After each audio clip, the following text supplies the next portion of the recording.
दोस्तों, जैसे कि आप वीडियो के अंदर देख सकते हो, अमेरिका के अंदर कल महत्वपूर्ण इन्फ्लेशन का डेटा आ चुका है। मार्केट के अंदर ये एक्सपेक्टेशन था कोर इन्फ्लेशन अमेरिका के अंदर 3.2% पे आ सकता है, लेकिन आप देख सकते हो कोर इन्फ्लेशन एक्चुअल में आया है 3.3% पे।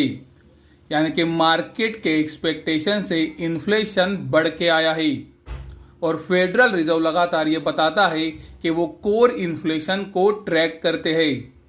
तो अगर कोर इन्फ्लेशन बढ़ के आया है तो वो एक्चुअल में गोल्ड सिल्वर के लिए निगेटिव था और डॉलर इंडेक्स के लिए पॉजिटिव था। महत्वपूर्ण बात यह है कि अगर हम जुलाई 2024 से कोर इन्फ्लेशन का डेटा देखते हैं तो हमें पता चलता है कि कोर इन्फ्लेशन के अंदर जुलाई 2024 से लेकर अब तक कोई भी गिरावट नहीं आई है। कोर इन्फ्लेशन जुलाई 2024 में 3.3% पे था और ये अभी भी 3.3% पे है। यानी कि दोस्तों, महत्वपूर्ण बात यही है कि कोर इन्फ्लेशन अभी भी नीचे नहीं आ रहा है और अगर हम पिछले 4 महीनों का डेटा देखते हैं तो हमें यही पता चलता है कि कोर इन्फ्लेशन अभी भी ऊपर ही है।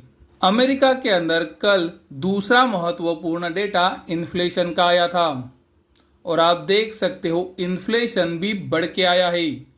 यानी कि मार्केट के अंदर ये एक्सपेक्टेशन था कि इन्फ्लेशन 2.3% पे आ सकता है, लेकिन इन्फ्लेशन एक्चुअल में आया है 2.4% पे।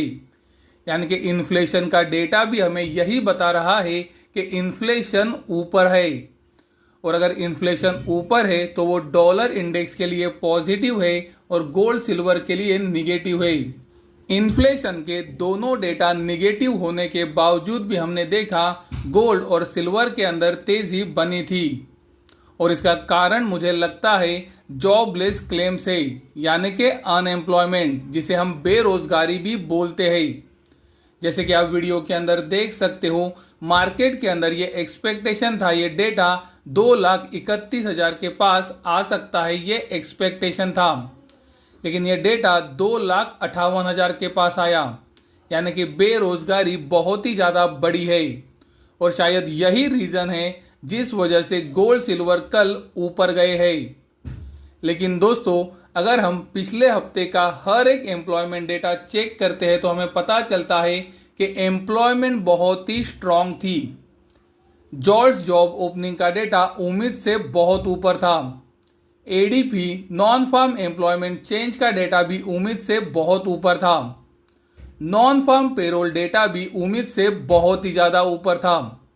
तो पिछले हफ्ते आए हुए सारे एम्प्लॉयमेंट डेटा उम्मीद से बहुत ज़्यादा ऊपर थे। तो पिछले हफ्ते के सारे एम्प्लॉयमेंट डेटा हमें बता रहे थे कि अमेरिका के अंदर एम्प्लॉयमेंट बहुत तेज़ी से बढ़ रहा है और अचानक से ये डेटा हमें बता रहा है कि ये हफ्ते अमेरिका के अंदर अनएम्प्लॉयमेंट बहुत ही ज़्यादा बढ़ी है, जो कि बहुत ही सरप्राइजिंग है और इसका इम्पैक्ट ही मुझे लगता है गोल्ड सिल्वर के ऊपर आया है।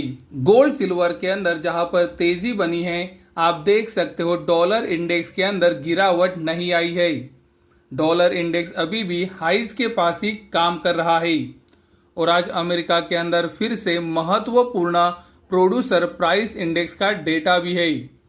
मार्केट के अंदर एक्सपेक्टेशन है ये डेटा 1.6% पे आ सकता है और दूसरा महत्वपूर्ण डेटा है कोर प्रोड्यूसर प्राइस इंडेक्स का, जिसका मार्केट के अंदर एक्सपेक्टेशन है 2.7% का। दोस्तों, प्रोड्यूसर प्राइस इंडेक्स हमें बताता है कि प्रोड्यूसर्स को इन्फ्लेशन फेस हो रहा है कि नहीं।